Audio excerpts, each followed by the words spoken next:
गर्दैन कार्यक्रम म सुदन गुरुङ बुवा नाम सुनेको थिएँ ए हजुर ठिकै छ छोराले जहाँ भन्छ ठुलो भयो है हजुर छोराहरूले मुखे कान्छाले जहाँ भन्छ हामीले सत्य भन्नुपर्छ जसलाई दिने भन्दा त्यही हो सबै अहिले फटा डाँगाहरू धेरै भए काठमाडौँ नेताहरू है त्यस्तो नहुन् राम्रो गरून्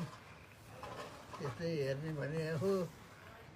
के थाहा कस्तो पर्ने थाहा छैन एउटा भोट दिने हो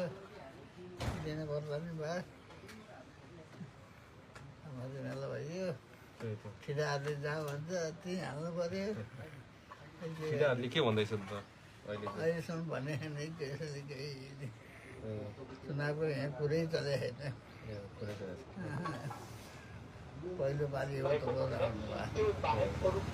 नाम चाहिँ हजुर सुनेको थिएँ नाम चाहिँ सुन्नु भएको थियो कान्छाले सुनाएको थियो बुवाले अब आशीर्वाद दिनु पर्यो हुन्छ बा हुन्छ सफल होस् त्यही हो बाबुहरू